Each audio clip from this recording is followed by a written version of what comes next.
sa isang lungsod na nababalot ng lihim at kasinungalingan.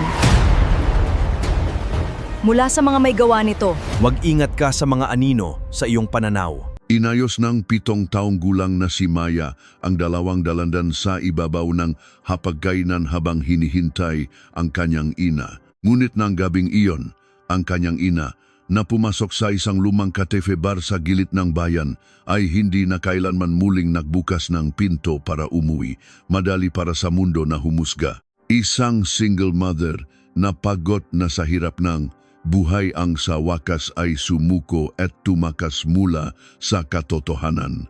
At sa gayon, 6 na taon ang lumipas.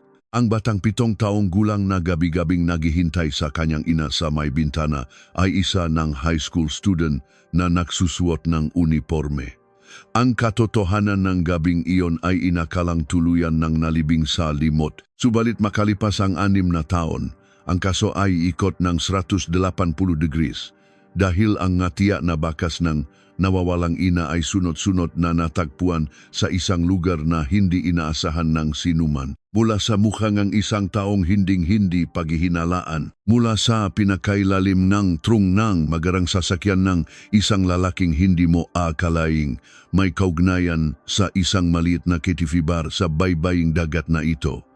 Noong gabing iyon ng taglamig, 6 na taon na ang nakalipas. Ano nga ba ang nangyari sa loob ng makipot at madilim na silid na iyon? At ano ang madilim na sikretong itinago sa 2 litratong isiniksik sa takip ng isang lumang kaldero? Isang sikretong pilit na itinago ng ina para mabuhay ang kanyang anak hanggang sa kanyang huling hininga. Nagsimula ang lahat noong Nobyembre 2005 sa isang bayan sa Batangas kung saan mas maagang dumating ang malamig na simoy ng hangin kaysa karaniwan. Panahon iyon ng amihan kung kailan humahampas ang hangin sa buong lalawigan. Ang mga turista ay paunti-unting nawawala at ang naiwan na lamang ay ang tahimik na pang-araw-araw na buhay ng mga lokal na makakakilala. Hindi man kalayuan ang Batangas sa Maynila, nagiging ibang mundo ito pagsapit ng taglamig. Malamig ang hangin kahit sa umaga at kapag lumubok na ang araw, biglang nawawala ang mataw sa maeskinita. Lalo na sa maeskinita sa labas ng sentro ng bayan kung saan madalas ay iisa lang ang poste ng ilaw. Sa dulong ng isang eskinita sa gilid ng bayan, mayroong isang maliit na cafe bar na halos pundi na ang kalahati ng neon sign. Ang pangalan nito ay Tala Azul. Nasa basement ito ng isang lumang gusali. At pagbaba mong hagdanan, may 5 maliliit na cubicle sa magkabilang gilid ng makipot na pasilyo. Kahit sa pinakamaraming araw, hindi lalagpas sa 10 ang mga customer at halos hindi ito kilala kahit ng mga taga roon. Kulay asul dapat ang signboard, ngunit dahil pundi na angta sa tala, mukha na itong la azul sa gabi. Tinatawag na lang ito ng mga kapitbahay na yung KTV sa basement. Doon nagtatrabaho bilang hostess ang isang babae. Ang pangalan niya ay Elena Santos. Siya ay 34 taong gulang noon. Hindi siya taga Batangas. Galing siya sa Cavite. At nung siya ay mahigit 20 taong gulang, pinakasalan niya ang isang lalaking taga roon at lumipat sa bayang ito. Noong una, tumutulong siya sa maliit na karinderya ng pamilya ng kanyang asawa. At sa loob ng ilang panahon, naging payapa naman ang kanyang buhay, ngunit hindi nagtagal ang kanilang pagsasama. Iniwan siya ng kanyang asawa noong siya ay 32 na at mula nun ay hindi na nagparamdam pa.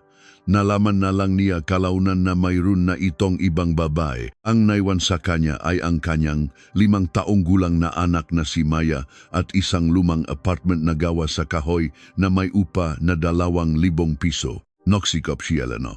Sa umaga, part-time siya sa isang convenience store at sa gabi, nagtatrabaho siya sa KTV bar. Pinili niya ang Tala Azul dahil medyo malayo ito at para na rin makaiwas sa mapanghusgang mata ng mga tao ayon sa testimonya ng isang kapitbahay. Kahit na alam niya ang malamig na tingin ng lipunan, hindi niya ito ipinakita kailanman sa harap ng kanyang anak. Sa mga palabas sa kindergarten ni Maya, lagi siyang may dalang mga bulaklak na siya mismo ang gumawa.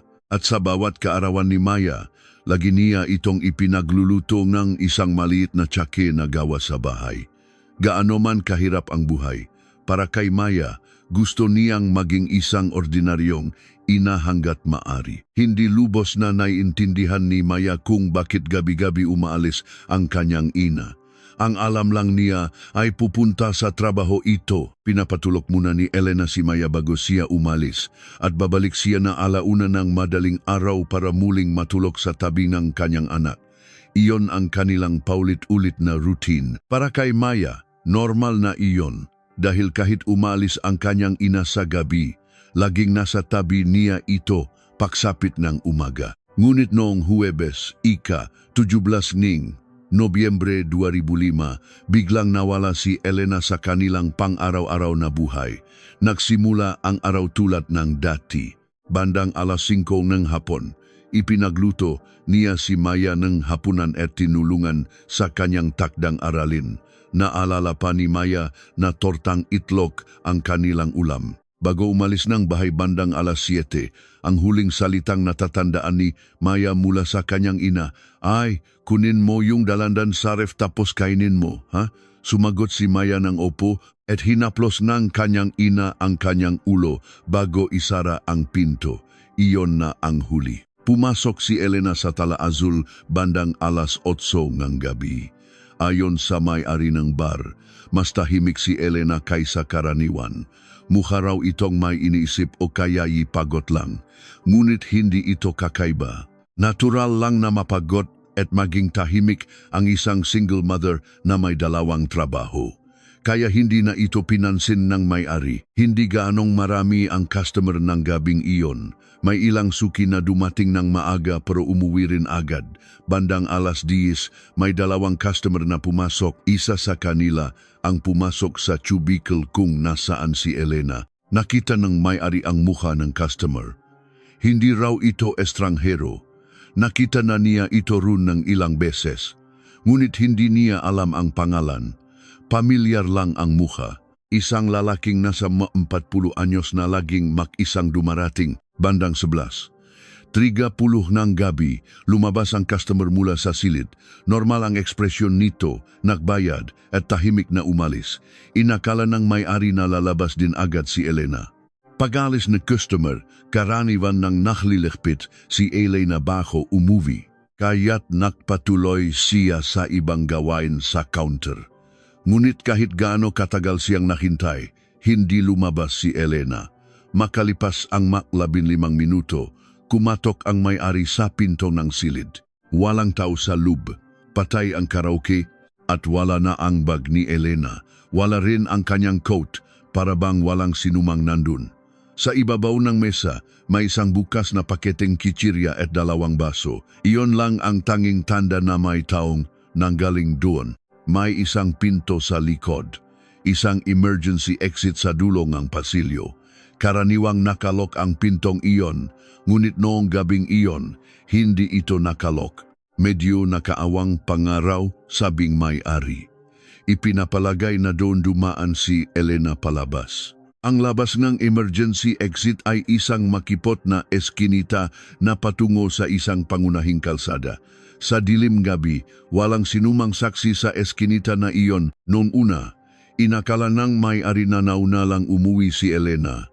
Minsan kasi, kapag masama ang pakiramdam niya, umaalis siya nang hindi nagpapaalam. Sinubukan niya itong tawagan, ngunit naka-off ang cellphone nito. Hindi pa rin siya ganong nag-alala. Baka bukas, tumawag na yun, isip niya at isinara na ang bar. Kinabukasan, walang tawag na dumating. Nagising si Maya, ngunit wala ang kanyang ina. Oras na para pumasok sa eskwela pero hindi pa rin umuwi ang kanyang ina. 7 taong gulang si Maya. Mag-isa siyang kumain ng almusal at pumasok sa eskwela na mali pa ang pagkakatali ng kanyang sintas. Hapon na nang mapansin ng kanyang guro na may kakaiba. Pagkatapos ng klase, walang sumundo kay Maya. Nakaupo siyang mag-isa sa isang bench sa school grounds, naghihintay sa kanyang ina. Mahigit 1 oras dahil sa tawa ng guro. Unang sinuri ng pulisya ang bahay ni Elena noong hapon ng Nobyembre 18, isang araw pagkatapos ng kanyang pagkawala. Nasa loob pa rin ref ang mga dalandan.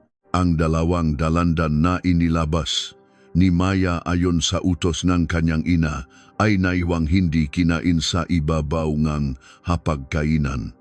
Iyon na ang huling bakas ng init at pagmamahal sa silit na iyon. Doon nagsimula ang investigasyon. Ngunit walang sinuman ang nakaalam na ang kasong ito ay makakaroon ng katapusan pagkatapos ng 6 na mahahabang taon sa isang lugar na hindi inaasahan ng lahat.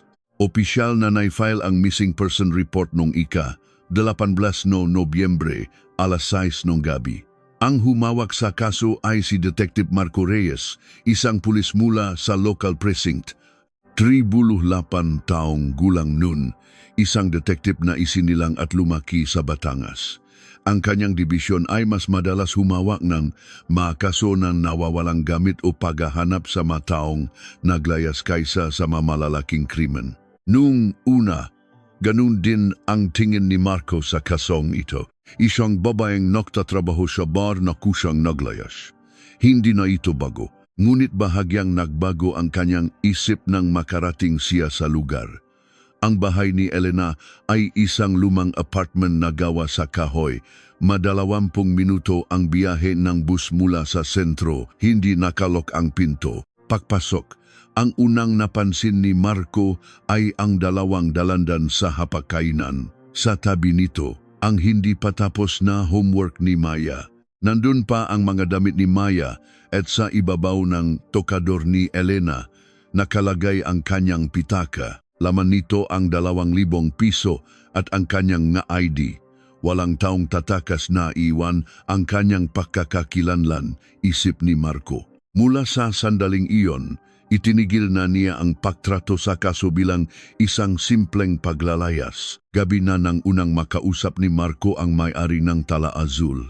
Ang may-ari ay isang lalaking nasa mga 50 anyos at 7 taon nang nagpapatakboong bar. Nang tanungin ni Marco ang tungkol sa mga pangyayari noong gabing iyon, inilahad ng may-ari ang lahat. Lumabas ang customer.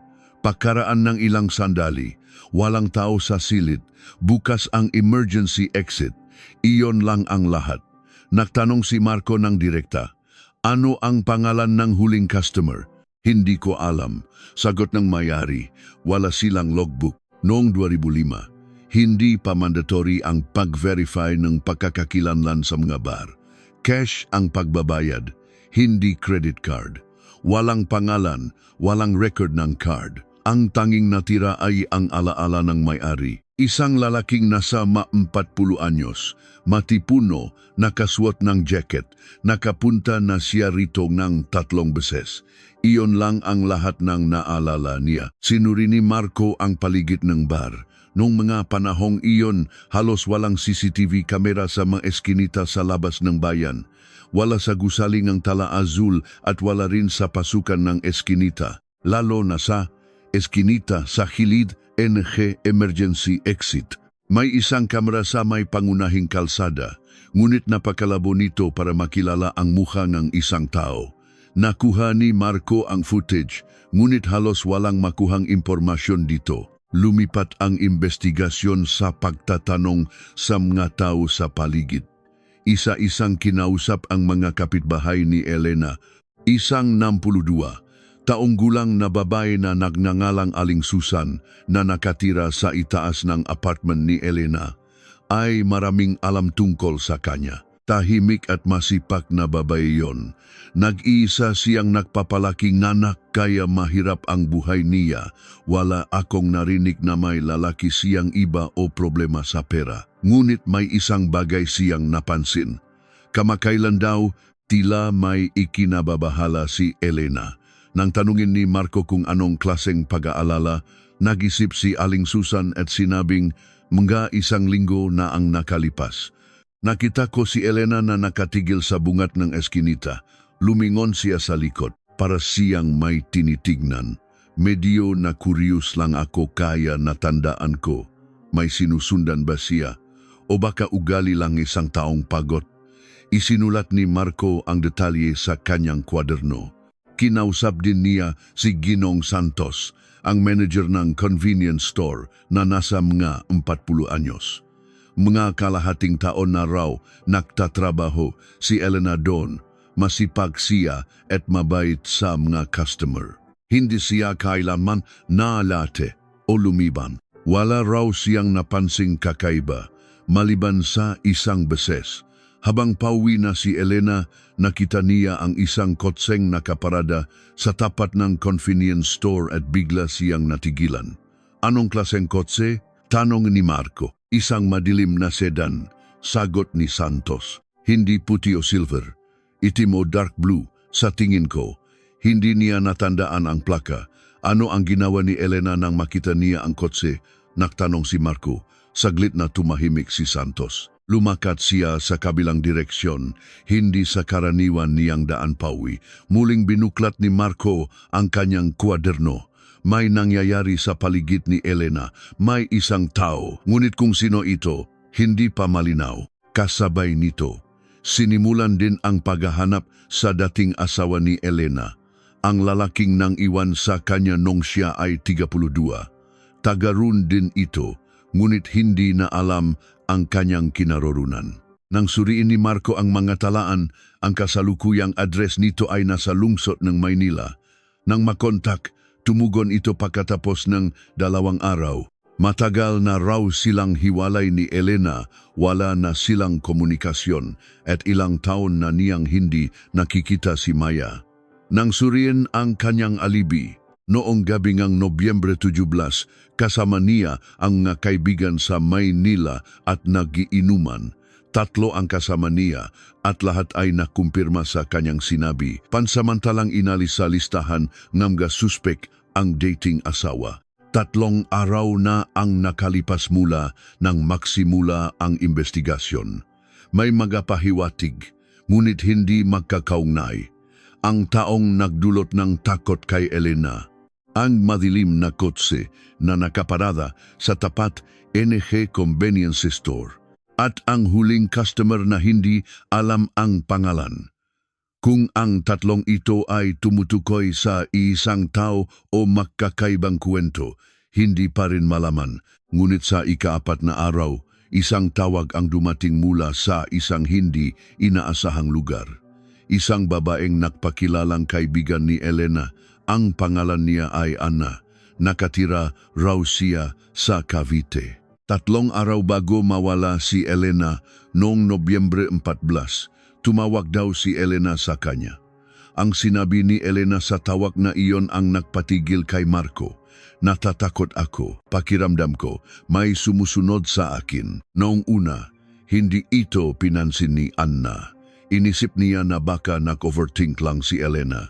Ngunit nang marinig niya ang balita na nawawala si Elena, naalala niya ang tawag na iyon. Ibinaba ni Marco ang telepono at tumingin sa labas ng bintana. Alam ni Elena, may panganib na paparating at ang panganib na iyon ay naging totoo. Ang problema, hindi pa rin alam kung saan nagmula ang panganib na iyon. Ganap na binago ng testimonya ni Anna ang direksyon ng investigasyon. Hindi na ito simpleng pagkawala o paglalayas, kundi posibilidad na mayroong nananakot sa kanya. Nag-report si Marco sa kanyang superior at humiling nodagdag na investigador. Ngunit ang sagot na natanggap niya ay hindi niya inaasahan. Sinabi ng kanilang hepe, si Hepe Villanueva, hindi pa malinaw kung may krimen. Maghintay muna tayo.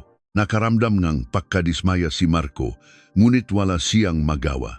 Noong 2005, sa sistema ng pulisya, ang pagkawalan ng isang adult na babae ay agad na itinuturing na kusang paglalayas, lalo na kung, tulad ni Elena, hirap sa pera, hiwalay sa asawa at nagtatrabaho sa isang bar.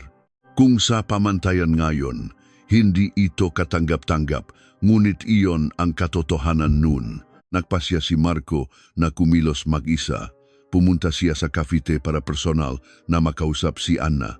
Si Anna ay isang babaeng nasa mga 30 anyos at kaklase ni Elena noong high school. Kahit lumipat si Elena sa Batangas, paminsan-minsan ay nakakausap pa rin sila. Hindi madalas, ngunit kapag may problema, si Elena ang tumatawag. Mas detalyado ang naalala ni Anna tungkol sa tawag noong Nobyembre 14. Mahina at maingat daw ang boses ni Elena na parabang pilit na nagsasalita ng ayaw sabihin. Bukod sa may sumusunod sa akin, may isa pa siyang sinabi. May isang customer sa bar, iba ang tingin niya, para siyang may alam. Nag-focus si Marco sa mga salitang iyon, para siyang may alam. Ano ang ibig sabihin nun? May itinatago ba si Elena o may gustong malaman ang customer tungkol kay Elena? Sinabi ni Anna na pinayuhan niya si Elena na magsumbong sa pulis. Nang tanungin ni Marco kung ano ang sagot ni Elena, yumuko si Anna at sinabing, tumawa lang siya at sinabing, ano ka ba? Wala yun. Pawi mula sa Cavite. Inayos ni Marco ang kanyang nga iniisip, ang huling customer. Ang taong sumusunod kay Elena at ang pakiramdam ni Elena na may alam ang taong iyon tungkol sa kanya. Malaki ang posibilidad na ang lahat ng ito ay tumutukoy sa iisang tao. Muling sinimulan ni Marco ang pagsisiyasat sa paligid ng Tala Azul. Pinuntahan niya ang bawat tindahan sa loob ng 500 metrong radius. Noong gabing Nobyembre 17, may nakita ba kayong kahina-hinalang tao? May nakita ba kayong madilim na kotse? Karamihan ay nagsabing, hindi ko alam. Gabi na at walang tumitingin sa direksyon ng eskinita na iyon. Ngunit may naalala ang may-ari ng isang maliit na sari-sari store na isang eskinita lang ang layo mula sa bar. Ang pangalan niya ay Mang Tonio, isang lalaking nasa mga 60 anyos. Noong gabing iyon, bandang alas 11, habang isinasara niya ang kanyang tindahan, nakita niya ang isang kotse na nakaparada sa bungat ng eskinita. Madilim daw ang kulay. Hindi niya alam kung patay ang makina, ngunit matagal itong nakaparada roon. May tao ba sa loob ng kotse? Tanong ni Marco. Madilim, hindi ko makita ng maayos, sagot ni Mang Tonio. Ngunit may isa pa siyang impormasyon. May nakadikit daw sa windshield ng kotse. Nang isipin niya ulit, parang sticker na nakikita sa mga sasakyan ng gobyerno. Hindi niya sigurado, pero parang sticker na may fluorescent na border. Sasakyan ng gobyerno. Isinulat ni Marco ang salitang iyon ng malaki sa kanyang kwaderno. Kawani ng gobyerno o empleyado ng isang pampublikong ahensya. Masyadong malawak ang sakop, ngunit tiyak na may isa na namang pahiwatig. Kasabay nito, biglang may naalala ang may-ari ng bar. Isang bagay na hindi niya nabanggit sa unang interogasyon. Nang muling tanungin ni Marco kung may iba pa siyang naalala tungkol sa huling customer, nakatubili muna ang may-ari bago nagsalita. Nung nagbabayad yung customer, nahulog niya yung business card niya. Akmang pupulutin na sana ng may-ari ng mas mabilis itong dinampot ng customer at isinilit sa bulsa. Ngunit sa maikling sandaling iyon, nakita ng may-ari ang isang bahagi ng business card. May nakasulat daw na parang pangalan ng isang ahensya. Masyadong maliit ang mga letra at hindi niya nabasa lahat, ngunit may isang salita na tumatak sa kanya. Kagawaran. Kung kagawaran ng pulisya, kagawaran ng tubig, o kagawaran ng pagpaplanong urban, hindi niya alam. Ngunit ang sticker ng sasakyan ng gobyerno na nakita ni Mang Tonio at ang salitang kagawaran sa business card ay nagtugma. Lumabas ang posibilidad na ang huling customer ay isang taong nagtatrabaho sa isang ahensya ng gobyerno. Inireport ni Marco ang mga ito kay Jefe Villanueva. Sa pagkakataong ito, iba ang reaksyon nito. Sumeryoso ang mukha niya at nagtanong, may matibay ka bang ebidensya? Nang sumagot si Marco wala po, sinabi ni Jefe Villanueva, kung ganon, huwag kang kikilos ng sarili mo. Para kay Marco, tila kakaiba ang mga salitang iyon. Simpleng pag-iingat lang ba? O may iba pang kahulugan? Sa sandaling iyon, hindi na niya ito inusisa pa. Hindi niya alam na pagsisisihan niya ang pag-usap na iyon. Sa labas, tila nagpapatuloy ang investigasyon. Ngunit sa loob may pakiramdam na unti-unting may humaharang dito. At 2 linggo pagkatapos ng pagkawala, isang beses lang na lumitaw ang bakas ni Elena. Sa isang convenience store malapit sa tulay na nakduduktong sa Batangas sa Calacang, Maynila, isang babaeng kamukha ni Elena ang nakunan ng CCTV. Gabi ng Nobyembre 17, hating gabi na, hindi maganda ang kalidad NG video. Enjunitan ubog NG katawan at ayos NG buhok ay halos kapareo ni Elena. Naglalakad siyang mag-isa at mabilis para siyang may hinahabol. Ngunit iyon na ang huli pagkatapos nun. Wala nang anumang bakas ni Elena ang lumitaw. Kung nakatawid ba siyang tulay o hindi, kung may kasama ba siya o mag-isa, walang nakumpirma. Si Elena ay naglaho sa isang malabong imahe. Ang footage mula sa convenience store malapit sa tulay ay parehong pag-asa at pader para sa investigasyon. Ang babaeng tila si Elena ay nakunan eksaktong hating gabing Nobyembre 17. Kung umalis siya sa emergency exit NG bar NG 11, 30 NG gabi, nanggang gahulugang halos 30 minuto siyang naglakad papunta run. Ang distansya mula sa gilid ng bayan hanggang sa tulay ay 30 hanggang 40 minuto kung lalakarin. Nagtukma ang oras, nilakad mismo ni Marco ang ruta, 100 na halos walang ilaw sa gabi. Masyadong madilim para lakarin mag-isa. Mabilis na nilakad ni Elena ang daan na iyon. Siguro ay natatakot siya o nagmamadali. Ang problema ay ang kasunod. Walang makumpirmang CCTV camera pagkatapos ng convenience store. Noong nga panahong iyon, wala pang maayos na kamera sa mismong tulay. Kung nakatawid ba siya o may nakasalubong sa daan o sumakay kotse, lahat ay blanco. Humingi NG permiso si Marco na mag-search sa paligid NG tulay. Muling tumanggi si Hepe Villanueva. Kulang tayo sa tao, sabi niya. Sa uli, si Marco ang nagisang naglakad-lakad sa paligid. Ang ilalim ng tulay, ang magadamuhan sa malapit, ang gilid ng kalsada. 2 araw siyang nahanap, ngunit walang nakita. Si Elena ay naglaho na parang bula. Kasabay nito, isang bagong pangalan ang lumitaw mula sa mga kakilala ni Elena. Isang lalaking nagnangalang Mangkardo, isa sa masuking ng Tala Azul. 46 taong gulang, may-ari ng isang hardware store sa bayan. Kilala siya sa lugar at may sismis na mainitin ang ulo at lasenggo. Lumutang ang pangalan ni Mangkardo dahil sa impormasyon mula sa isang kapitbahay. Isang taong nakatira malapit sa apartment ni Elena ang tumawag kay Marco. Mga 1 buwan daw ang nakalipas, sumigaw-sigaw si Mangkardo sa tapat ng bahay ni Elena. Hindi narinig kung ano ang sinasabi, ngunit hindi binuksan ni Elena ang pinto at umalis si Mangkardo na nakmumura. Ipinatawag ni Marco si Mangkardo para kausapin. Noong una, itinanggi niya. Hindi ko siya gaanong kilala, sabi niya. Ngunit nang banggitin ni Marco ang tungkol sa insidente sa tapat ng bahay, nagbago ang ekspresyon niya. Pagkatapos ng mahabang katahimikan, nagsalita siya. Nagustuhan ko si Elena sa bar. Inaya ko siyang lumabas pero tumanggi siya. Nasaktan ang pride ko kaya napuntahan ko siya sa bahay niya. Pero wala akong ginawang masama. Kinumpirma ni Marco ang kanyang alibi noong gabi ng Nobyembre 17. Sabi ni Mangkardo, kasama niya ang 4 na kaibigan sa isang inuman sa sentro ng bayan. Kinumpirma ito ng may-ari ng inuman at ng lahat ng kasama niya. Hanggang hating gabi raw sila doon. Inalis si Mangkardo sa listahan ng mga suspek. Ngunit hindi mapalagay si Marco. Kahit may alibi siya, hindi nangangahulugang wala siyang kinalaman sa kaso. Isang lalaking tinanggihan ni Elena.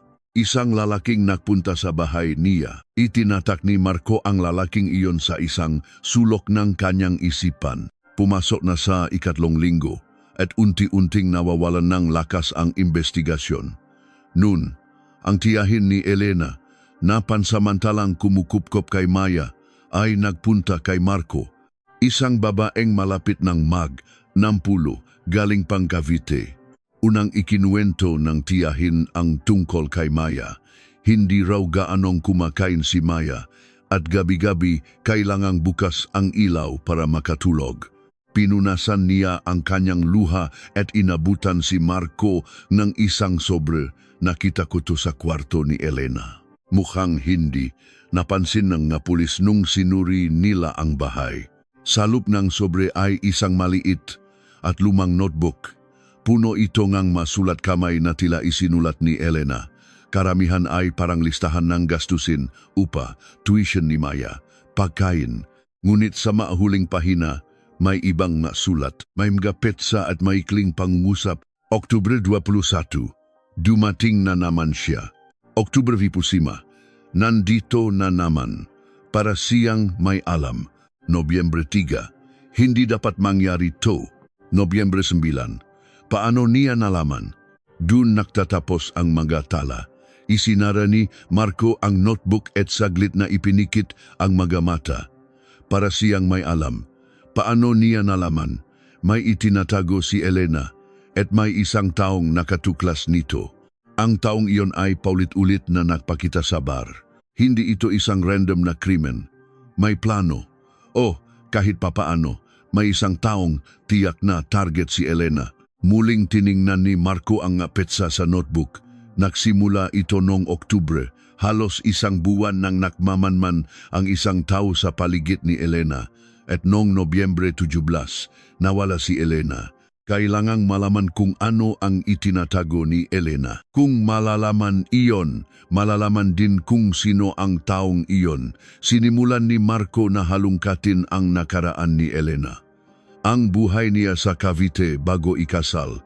Kung ano ang nangyari bago siya lumipat sa Batangas. At mula roon, isang pangalan na hindi inaasahan ng lahat ang lumitaw. Nang makumpirma niya ang pangalan na iyon, naunawaan ni Marco kung bakit sinabi ni Hepe Villanueva na huwag kang kikilos ng sarili mo. Mas matagal kaysa inaasahan ang pagsisiyasat sa nakaraan ni Elena sa Cavite. Sinundan ni Marco ang kanyang ma-record. Lumipat siya mula Cavite patungong Batangas noong 2001 kasama ang kanyang asawa. Bago iyon, nakatira siya sa Cavite at nagtatrabaho bilang waitress, walang kakaiba. Ngunit habang kinakausap ni Marco ang nakakilala ni Elena sa Cavite, may isang bagay siyang napansin. May maikling blanco sa marikot ni Elena noong bandang taong 2000. Mga 4 na buwan na walang pagbabago sa kanyang address. Ngunit walang record ng kanyang health insurance. Hindi ba siya nagtrabaho o may trabaho siyang hindi na-record? Muling kinausap ni Marco si Ana. Noong panahong iyon, alam mo ba kung saan nagtatrabaho si Elena? Nag-atubili si Ana bago sumagot. Narinig ko na nagtrabaho siya sa ibang lugar, pero hindi ko alam ang detalye at may idinagdag siya. Noong mapanahong iyon, parang may nagustuhan si Elena, may asawa na. Isinulat ni Marco ang masalitang iyon, may asawa, bandang 2000, Cavite. At habang sinusundan niya ang hiblang iyon, natigil si Marco sa isang pangalan, Arturo Vargas, isang kawaning ng gobyerno na nakatalaga nun sa munisipyong Cavite. Noong 2000, 38 taong gulang siya, may asawa at 2 anak. Nagtatrabaho siya sa isang departamento na may kinalaman sa urban development at noong 2003. Nalipat siya sa munisipyo ng isang karatig lungsod. Noong 2005, doon na siya nagtatrabaho. Hindi lang basta kutob ang dahilan kung bakit napansin ni Marco si Arturo. Ang salitang kagawaran na nakasulat sa notebook ni Elena. Ang madilim na sedan na tila sasakyan ng gobyerno na nakaparada sa tapat ng bar. At ang business card ng huling customer na tila galing sa isang ahensya. Ang tatlong ito ay konektado sa salitang kawani ng gobyerno. Idagdag pa ang relasyon ni Elena sa isang may asawang lalaki sa Cavite. Ang mga piraso ay naksimulang makabit-kabit. Maingat na sinimulan ni Marco ang pag-verify sa mga galaw ni Arturo. Kailangan niyang malaman kung nasaan si Arturo noong gabing Nobyembre 17, 2005. Ngunit hindi madaling subaybayan ang isang kawani ng gobyerno ng walang opisyal na proseso. Pumili si Marco ng isang hindi direktang paraan. Sinubukan niyang tingnan ang mga talaan ng munisipyo, ngunit hindi siya pinagbigyan. Kailangan daw ng opisyal na dokumento. Nang subukan ni Marco na magpadala ng opisyal na dokumento sa ngalan ng kanilang istasyon, muli siyang pinigilan ni Jefe Villanueva. Hindi tayo pwedeng magpadala ng opisyal na dokumento sa isang taong walang malinaw na koneksyon sa kaso. Magdala ka ng mas matibay na ebidensya. Pakiramdam ni Marco ay nabangga siya sa isang pader. Ngunit 100 ang nagbukas mula sa ibang direksyon. May isa pang hostes na kasama ni Elena sa Tala Azul. Ang pangalan niya ay Mika, isang babaeng nasa mga 20 anyos na umalis na sa bar pagkatapos mawala si Elena. Matapos hanapin, sa wakas ay nakontak din siya ni Marco. Nung una, ayaw makipakita ni Mika. Ngunit nang banggitin ni Marco si Maya, lumambot ang kanyang puso at pumayag siyang makipakita. Sabi ni Mika, medyo malapit sila ni Elena. Naging magkaibigan sila habang nagtatrabaho. Tahimik daw si Elena, ngunit paminsan-minsan nagsasabi siya ang kanyang nga salubin kay Mika. Nang banggitin ni Marco ang pangalang Arturo Vargas, natigilan si Mika. Kilala mo ba siya? Tanong ni Marco. Pagkatapos ng ilang sandaling ng pag-alinlangan, tumango si Mika. Narinig ko sa kanya. Dati raw niyang minahal, pero bawal na relasyon. Sabi ni Elena, may hawak na kahinaan ang lalaking iyon laban sa kanya. Kahinaan? Inulit ni Marco ang salita. Sabi pa ni Mika, dakdak niya, nakita ulit silang lalaking iyon sa bar. Isang araw, bigla na lang siyang lumitaw bilang customer. Akala niya nakataon lang, pero pabalik-balik na siya. At sinabi niya kay Elena na manahimik na lang daw, na parang may hindi dapat ipagsabi. Sinabi ba ni Elena kung ano iyon? Tanong ni Marco. Umiling si Mika, hindi niya sinabi. Basta't sabi niya, isang bagay mula sa nakaraan na naging pabigat sa kanya ngayon. Para kay Marco, halos tiyak na si Arturo ang huling customer ni Elena, ang dating relasyon, ang kahinaan, ang paulit-ulit na pagbisita at ang madilim na sedan na tila sasakyan ng gobyerno. Ang kailangan ngayon ay ebidensya. Gumamit si Marco ng isang hindi opisyal na paraan.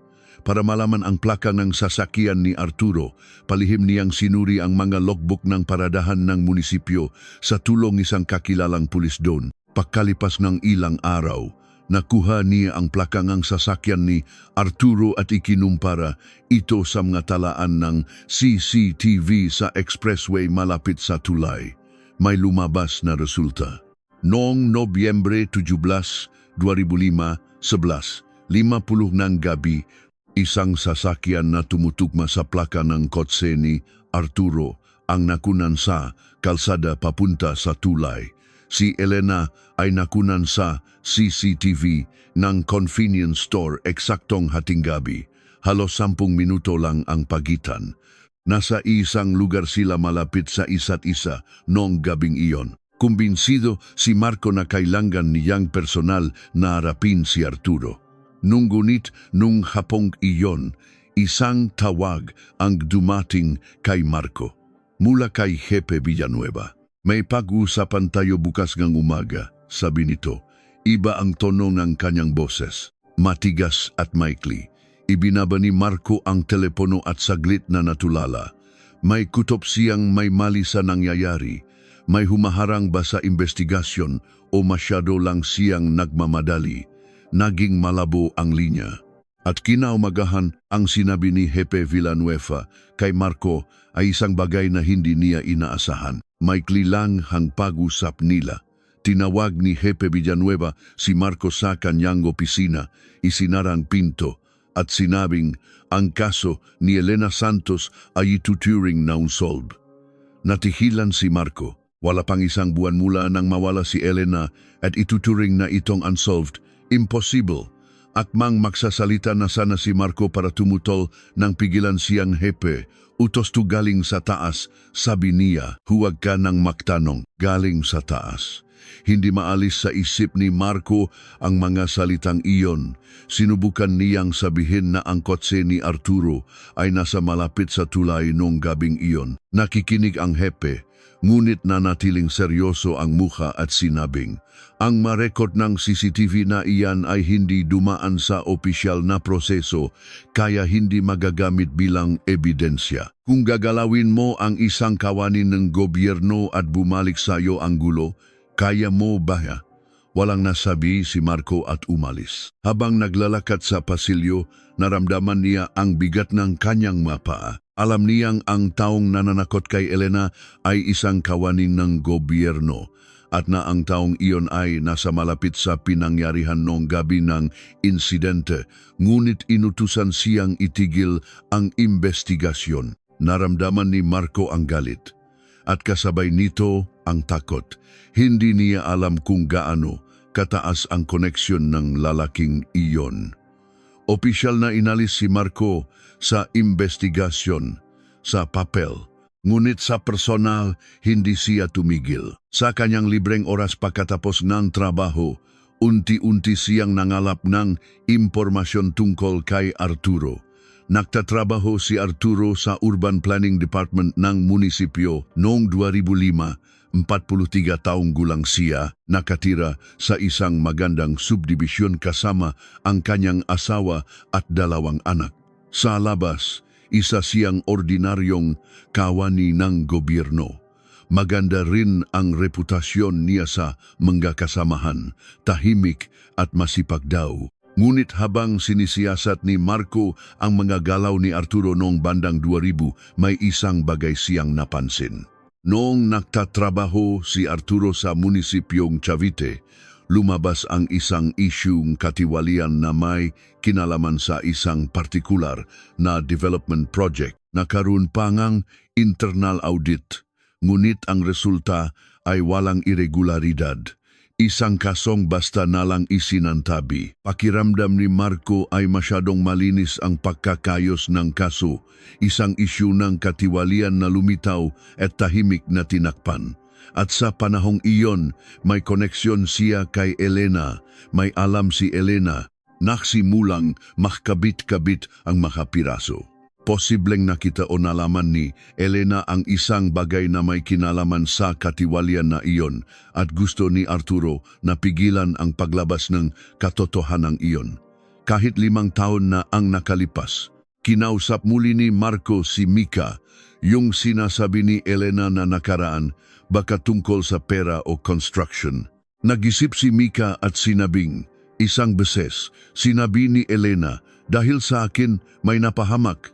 Hindi ko naintindihan kung ano ang ibig niyang sabihin, kaya binalewala ko lang. Dahil sa akin, may napahamak. Matagal na tumatak sa isip ni Marco ang mga salitang iyon. Maaring si Elena ang may kasalanan o baka pakiramdam niya ay may napahamak dahil hindi niya sinabi ang kanyang nalalaman.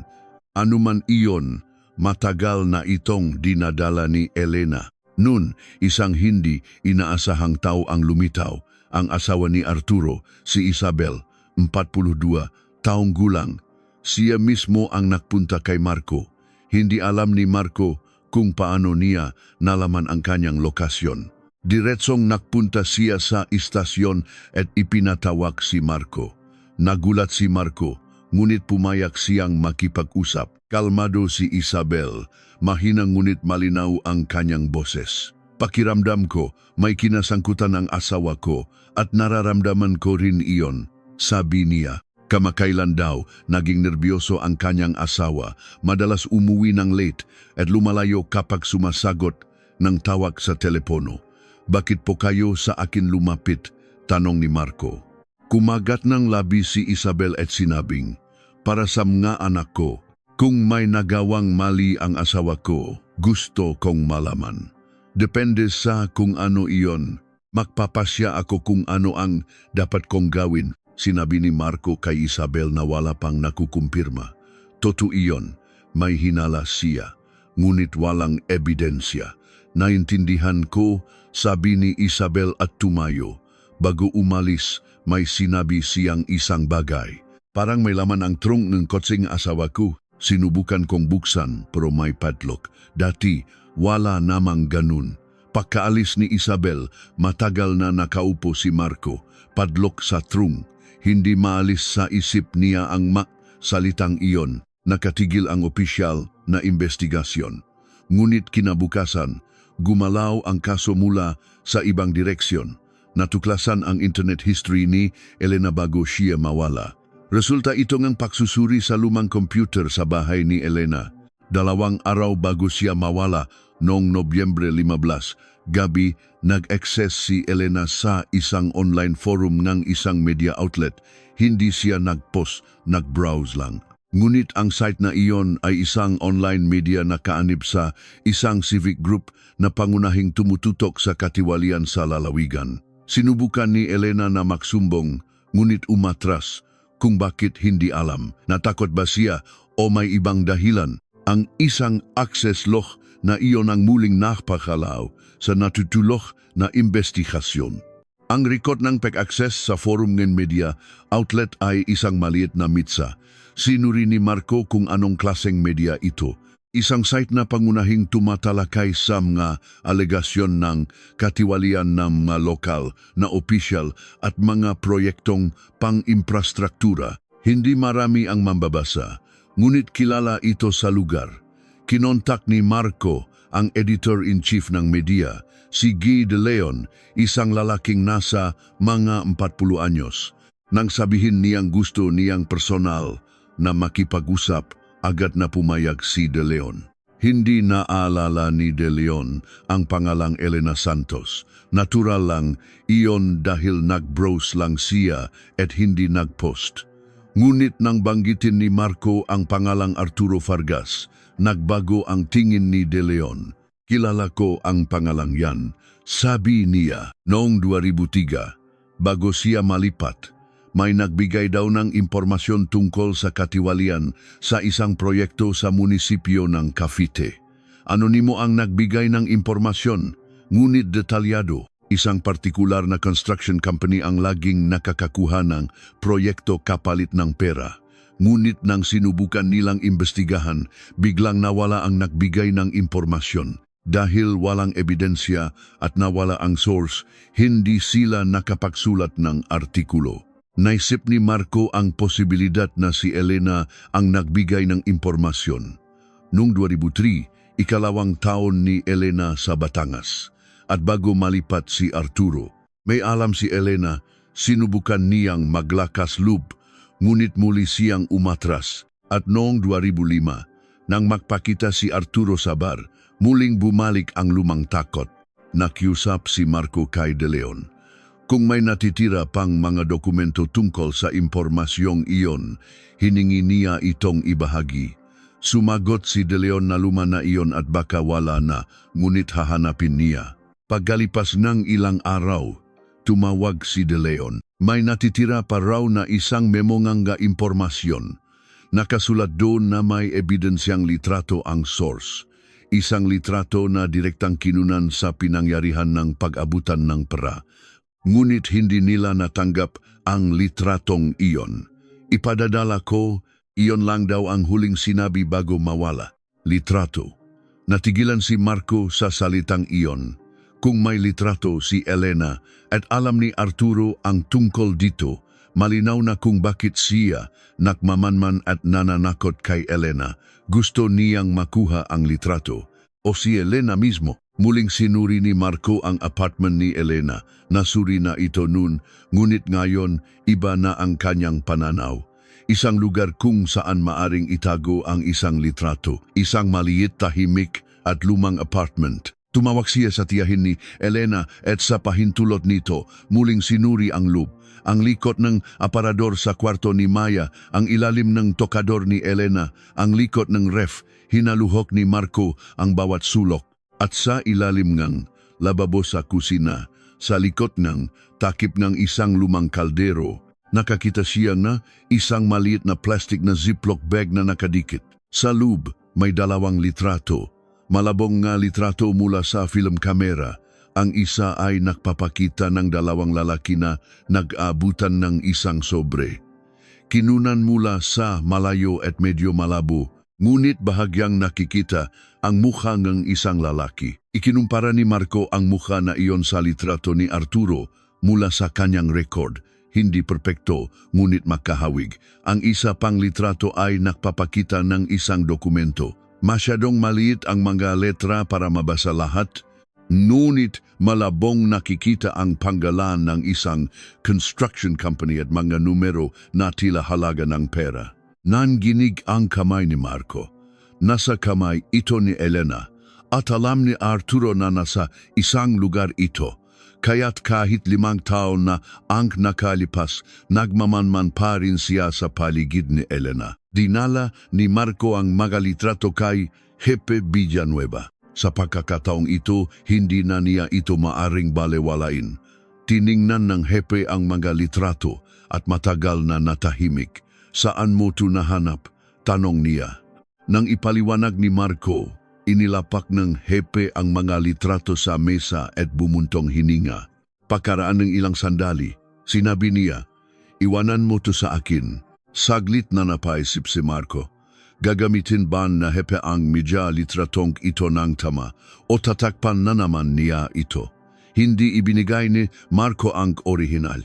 Kopya ang ibinigay niya at itinago niya ang orihinal sa ibang lugar. Noong gabing iyon, tinawagan ni Marco si De Leon, ang editor. Ipinaliwanag niya ang nilalaman ng mga litrato at nakiusap na kung may mangyari sa kanya, isulat niya ito bilang isang artikulo. Pagkatapos ng ilang sandali ng katahimikan, sumagot si De Leon, "Sige." Ibinaba ni Marco ang telepono at tumingin sa labas. Malalim at tahimik ang gabi ng taglamig sa Batangas. Ngunit kinabukasan, isang notice ng transfer ang nakalagay sa kanyang mesa mula sa Criminal Investigation Division papunta sa Administrative Support. Epektibo agad, isang malinaw na senyales na alisin siya sa investigasyon. Dahan-dahang binasa ni Marco ang notice at isinilid sa kanyang drawer sa tabi ng sobre na naglalaman ng orihinal na litrato. Opisyal na, inalis na siya sa papel. Ngunit alam na ni Marco, hindi pa tapos ang kasong ito. Sa katunayan, dito pa lang ito magsisimula. Pagkatapos ng biglang transfer, naging payapa ang araw-araw na buhay ni Marco sa labas. Nagayos ng mga papeles sa administrative support, sumasagot sa mga reklamo sa telepono, at nagpapanggap na sumuko na sa pagiging detective. Inakala ng kanyang kasamahan na sumuko na siya sa investigasyon. Siguro, ganon din ang tingin ni Jefe Villanueva. Iyon ang gusto ni Marco. Pagkatapos ng trabaho, doon siya kumikilos. Mas lalo niyang hinukay ang tungkol kay Arturo. Sa pagkakataong ito, sinuri niya ang proyektong hawak ni Arturo sa munisipyo. Noong 2005, si Arturo ang namamahala sa isang redevelopment project sa lungsod. Isang proyektong nakakahalaga ng 200 milyong piso. Kinumpirma ni Marco ang pangalan ng construction company na kasali sa proyekto. At ikinumpara niya ito sa pangalan ng construction company na malabong nakasulat sa litrato ng dokumento na nahanap niya sa bahay ni Elena. Naktugma, ang construction company na sangkot sa katiwalian sa Cavite ay kasali rin sa redevelopment project na hawak ni Arturo sa kasalukuyan. Kahit 5 taon na ang nakalipas, nagpapatuloy ang parehong relasyon. Inayos ni Marco ang impormasyong ito at ibinigay kay De Leon. Nagsimula si De Leon ng sarili niyang investigasyon. Mga permit ng construction company, mga detalye ng bidding, mga koneksyon, unti-unting nabubuo ang larawan. Ngunit noon, isang hindi inaasahang tawag ang natanggap ni Marco mula sa asawa ni Arturo, si Isabel. Nanginginig ang kanyang boses. "Binuksan ko ang trunk ng kotse ng asawa ko," sabi niya. "Nakataon lang na nakita ko ang susi ng padlock." Nagulat ako sa nakita ko sa loop kaya tumawag ako. Ano po ang nakita ninyo? Tanong ni Marco. Humingang ng malalim si Isabel at sinabing, may isang coat ng babae. Luma at maliit na coat. Sa loop ng bulsa, may resibong may pangalan, Elena Santos. Napatayo si Marco. Ang kawat na suot ni Elena nung gabing mawala siya. Ang kawat na sinabi ng may-ari ng bar na wala na nang makitang walang tao sa silid. Nasa trangkang kotse ni Arturo. Huwag niyo pong gagalawin ang kahit ano, sabi ni Marco kay Isabel. Pagkababa ng telepono, agad niyang tinawagan si Hepe Villanueva. Sa pagkakataong ito, kailangan ng dumaan sa opisyal na proseso. May ebidensya na matagal na natahimik ang Hepe at sinabing sige. Iba na ang boses niya ngayon, hindi na matigas. Boses ng isang taong nakapagdesisyon na. Kinabukasan, nagtulungan ang lokal na pulisya at ang regional headquarters para humingi ng search warrant para sa sasakyan ni Arturo. Inabot ng isang araw bago lumabas ang warrant at mula sa trunk ng kotse ni Arturo, opisyal na nahanap ang coat ni Elena. Dinala si Arturo mula sa munisipyo papunta sa istasyon ng pulisya para sa interogasyon. Narinig ni Marco ang balita mula sa kanyang upuan sa administrative support. Opisyal na, wala na siya sa investigasyon. Ngunit nang dumaan si Hepe Villanueva sa tabi niya, mahina siyang nagsalita. Magaling na trabaho, walang sinabi si Marco. Noong una, itinanggi ni Arturo ang lahat. Hindi ko alam yang coat na yan, sabi niya. Itinanggi niya kahit ang pagkakakilala kay Elena. Ngunit nang gilabas, NG investigador ang dalawang litrato, natihilan siya. At nang ipakita pa ang ma-record ng CCTV sa expressway, matagal siyang pumikit. Tatawag ako ngang abogado, sabi niya. Dun pansamantalang natigil ang interogasyon. Ngunit habang nahihintay si Arturo ng kanyang abogado, isa na namang impormasyon ang dumating sa mga investigador. Anonimo. Maikli lang ang mensahe. Tingnan ninyo ang burol sa likod ng bayan. Agad na kumilos ang ma-investigador. Ang burol na iyon ay mga 20 minuto ang biyahe mula sa bayan. Isang lugar na walang gaanong tao at halos walang bumibisita kapag taglamig. Kinabukasan ng madaling araw, sinimulan ng search team ang paghahanap sa buong burol. Habang sumisikat ang araw, pinalawak nila ang kanilang paghahanap. At bandang alas 11 ng umaga, isang miyembro ng search team ang may nakita sa ilalim ng isang tumpok ng mga tuyong dahon. Sumigaw ang miyembro. Ngunit ang nakuha mula roon ay iba sa inaasahan, hindi kalansay. Isang lumang bag. Isang bag na kamukha na bag na dala ni Elena nung gabing mawala siya, ayon sa testimonya ng may-ari ng bar. Sa loop ng bag, naroon ang cellphone ni Elena. Matagal nang ubos ang baterya at may isang nakatuping papel. Isang sulat na tila isinulat mismo ni Elena. Maikli lang, Maya, patawarin mo si Mama. Pero ito lang ang paraan para mabuhay ka. Ang nga litratong alam ni Arturo ay nasa takip ng kaldero. Iyon lang ang lahat. Alam ni Elena nung gabing iyon na baka hindi na siya makakauwi ng buhay. Kaya nagiwan siya ng sulat para sa kanyang anak. At itinago niya ang ebidensya para mabuhay si Maya kahit wala na ang kanyang ina. Napahinto sa pahinga ang mga investigador. Nang malaman ni Marco ang nilalaman ng sulat, matagal siyang hindi nakapagsalita. Nasaan si Elena? Nahanap na ang bag. Ngunit si Elena ay hindi pa rin natatagpuan. Kasama ang kanyang abogado, nanahimik si Arturo. Ngunit nung gabing iyon, sa pamamagitan ng kanyang abogado, may ipinasabi si Arturo. Magsasalita na raw siya. Nagsimulang magsalita si Arturo bandang alas 10 ng gabi. Nagbigay ng kondisyon ang abogado. Depende sa sasabihin niya, hiling nila na ikonsidera ang kanyang sentensya. Sumagot ang mga investigador na makikinig muna sila, ngunit walang pangako. Dahan-dahang nagsalita si Arturo. Mahina at tuyo ang kanyang boses. Parabang walang emosyon o parabang inilalabas ang isang bagay na matagal ng kinikimkim. Sinabi ni Arturo na unang beses niyang nakilala si Elena noong 2000. Nagtatrabaho si Elena sa isang karinderya malapit sa munisipyong Cavite. Nakaroon sila ng relasyon ng ilang buwan. May asawa siya at alam iyon ni Elena. Ngunit nang patapos na ang kanilang relasyon, nakataong may nasaksihan si Elena. Ang pakikita ni Arturo sa isang taga-construction company at ang pagtanggap niya na isang sobrang may lamang pera. Nakita ito ni Elena at kinunan pang litrato.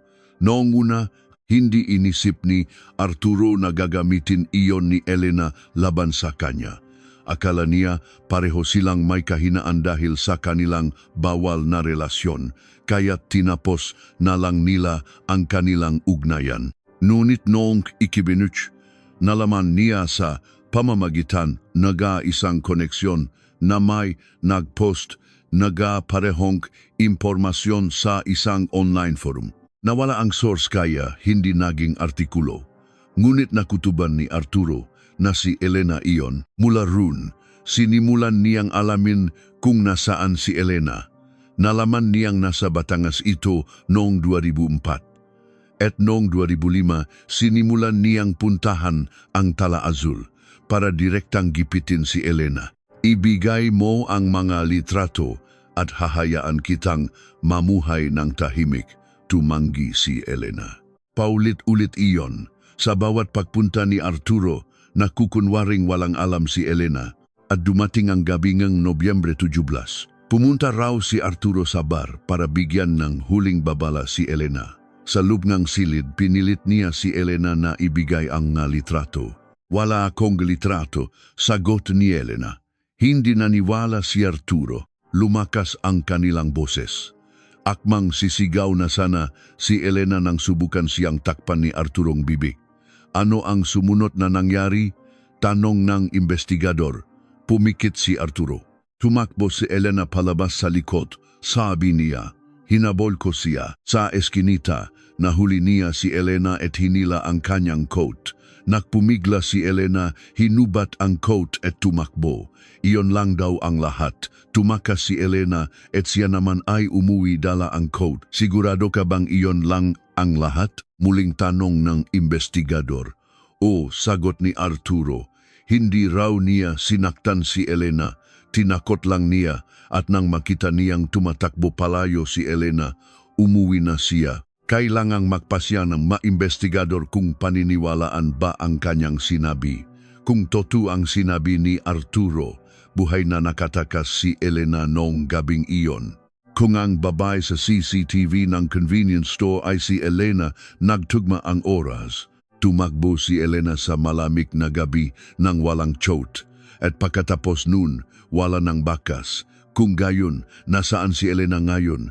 Nagtago ba siya? O may ibang aksidenteng nangyari sa kanya habang tumatakas? O nagsisinunggaling si Arturo at may mas malalang nangyari sa eskinita na iyon? Ipinagpatuloy ng maimbestigador ang paghahanap sa burol. Pinalawak nila ang radius mula sa lugar kung saan nahanap ang bag at naganap pa ng 2 araw. Ngunit wala ng ibang nahanap sa burol. Samantala, ang kasong katiwalian ni Arturo ay isinampa na. Ang 2 litratong itinago ni Elena at ang mga impormasyong nakalap ni De Leon ay pinagsama. Isa sa mga taga-construction company ang agad na umamin. Umabot daw sa milyon-milyong piso ang tinanggap ni Arturo mula pa noong nasa Cavite siya. Si Arturo ay inaresto at kinasuhan. Idinagdag din ang kasong pananakot kay Elena. Ngunit dahil hindi pa natatakpuan si Elena, kailangan siyang mahanap para may sampa ang mas mabigat na kaso. Hindi pa rin natatakpuan si Elena. Si Maya ay nakatira na noon sa bahay ng kanyang tiyahin sa Cavite. Paminsan-minsan ay tumatawag si Marco sa tiyahin. Ibinibigay niya ang maikling update sa investigasyon at sinasabing hinahanap pa rin nila si Elena. Isang beses, sinabi ngang tiyahin kay Marco, gabi-gabi nakatingin si Maya sa bintana, may hinihintay. Pakiramdam daw niya, babalik ang mama niya. Nang marinig iyon ni Marco, matagal siyang hindi nakagalaw pagkababa ng telepono. Nagsimula ang paglilitis kay Arturo. Ang kaso ang katiwalian ay malinaw, ang ebidensya at mabilis na umusad. Ngunit ang kaso na may kinalaman kay Elena ay naging mahaba ang debate. Iginiit ng abogado ni Arturo na kusang tumakas si Elena at hindi siya sinaktan ni Arturo. Hanggat hindi natatagpuan si Elena, mahirap pabulanan ang argumentong iyon. Lumipas ang taon, 2010, 2011. Nahatulan si Arturo ng 4 na taong pakakakulong. Ang kaso na may kinalaman kay Elena ay napawalang sala sa ilang bahagi dahil sa kakulangan ng ebidensya. Tanging ang kasong pananakot ang napatunayan. Tiningnan ni Marco ang hatol at matagal na hindi nakapagsalita. Hindi natakpuan si Elena. Lumaki si Maya. Ang mundo ay nagpatuloy na parabang walang nangyari at dumating ang tagsibol ng 2011.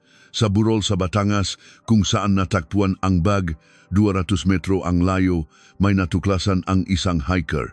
Ang tuklas na iyon ang muling nagpagalaw sa lahat ng bagay na 6 na taon nang nakatigil. Noong Abril 2011, dumating ang taginit sa burol, natuyo ang lupa at lumitaw ang nga nakatagong bagay. Ang hiker ay isang 62 taong gulang na lalaki. Linggo-linggo siyang naglalakad sa burol. Nang araw na iyon, habang naglalakad, napansin niya ang isang lugar na medyo malayo sa daan.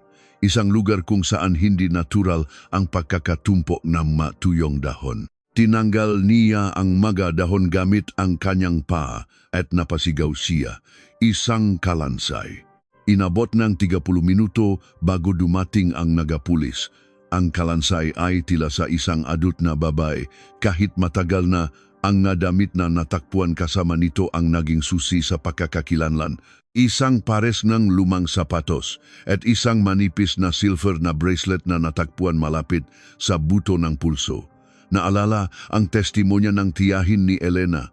Laging may suot na silver bracelet si Elena sa kaliwang pulso. Regalo iyon ni Maya nung 5 taong gulang siya at hindi niya iyon hinubad kailanman. Inabot ng 2 linggo bago lumabas ang resulta ng DNA test. Ang kalansay ay kay Elena Santos. Nalaman ni Marco ang balita sa pamamagitan ng isang tawag. Noong nga panahong iyon, wala na si Marco sa lokal na istasyon. Pagkatapos ng sunod-sunod na transfer, nasa ibang departamento na siya. Isang dating kasamahan ang tumawag. Mahina at maingat ang boses nito. Ibinaba ni Marco ang telepono at matagal na hindi gumalaw. 6 na taon. Nasa burol lang si Elena sa loop ng 6 na taon. 200 metro lang ang layo mula sa lugar kung saan nahanap ang bag. Nung hinanap ang mga investigador ang burol noong 2005, hindi nila naabot ang 200 metrong iyon. Ang resulta ng autopsy ay nakakagulat. May mga bakas ngang pinsala sa kalansay ni Elena. Isang malakas na tama sa likod ng ulo. Hindi ito maring dahil sa simpleng pagkahulog o aksidente. Hindi nahulog si Elena habang tumatakas. May pumalo sa kanya. Nagsisinanggaling si Arturo. Agad na kumilos ang investigasyon. Muling ipinatawag si Arturo na nakalaya na mula sa kaso ng katiwalian. Nung una, itinanggi niya. Paulit-ulit niyang sinabi na tumakas si Elena noong gabing iyon. Ngunit nang ipakita ang resulta ng autopsy at ang lugar kung saan siya natakpuan, kasama ang record ng CCTV na itinago ni Marco noon, hindi na siya nakapagsalita. Ang record na nagpapakita na ang kotse ni Arturo ay dumaan sa kalsada malapit sa burol noong gabing iyon.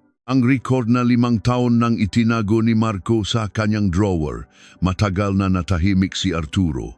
At dahan-dahan siyang nagsalita. Nang mahuli niya si Elena sa eskinita, sumigaw daw ito. Natakot siyang may makarinig. kaya tinakpan niya ang bibig nito at natumba si Elena. Malakas na tumama ang ulo nito at hindi na gumalaw. Sa takot, isinakay niya ito sa kotse. Naisip niyang dalhin sa ospital, ngunit naisip din niyang katapusan ng buhay niya kung gagawin niya iyon. Kaya't nakpunta siya sa burol. Buhay pa ba siya nun? Tanong ng investigador. Hindi sumagot si Arturo. Ang kanyang katahimikan ang naging sagot. Muling inaresto si Arturo sa kasong pagpatay. Naging mahaba ang paglilitis. Iginiit ng kampo ni Arturo na hindi ito si Nadia. Iginiit naman ng prosekusyon na dapat itong ituring na murder. Sa huli, nahatulan si Arturo ng 25 taong pagkakakulong. Umapela siya, ngunit nanatiling pareho ang hatol. Nung araw ng hatol, nasa courtroom si Marco. Wala siyang opisyal na kapasidad. Isa lang siyang ordinaryong manunod. Habang binabasa ng hukom ang hatol, ipinikit ni Marco ang kanyang mata. Naalala niya ang taglamig 5 taon na ang nakalipas, ang 2 dalandan sa hapagkainan. Ang 7 taong gulang na si Maya na mag-isang pumasok sa eskwela na mali ang pagkakatali ng sintas. Ang malitratong itinago ni Elena sa takip ng kaldero at ang maikling sulat na iniwan niya para sa kanyang anak. Maya, patawarin mo si Mama. Pero ito lang ang paraan para mabuhay ka. Habang tumatakas si Elena noong gabing iyon, iniisip niya si Maya. Itinago niya ang malitrato, nagsulat ng sulat, at itinapon ang bag sa burol bilang paghahanda sa pinakamasamang mangyayari. At tunay, ngang hindi na siya nakabalik.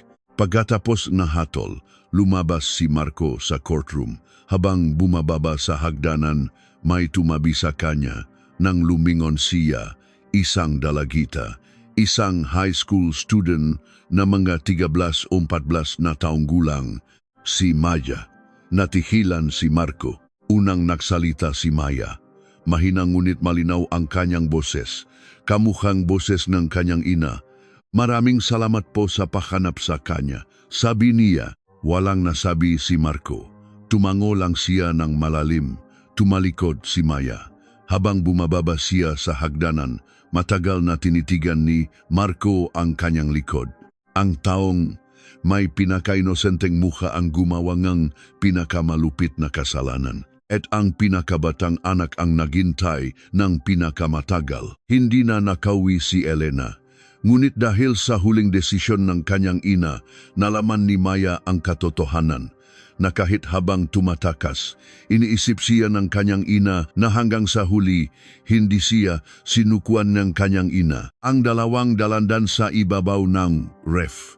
Hanggang ngayon, sa tuwing nakakakita si Maya ng dalandan, naaalala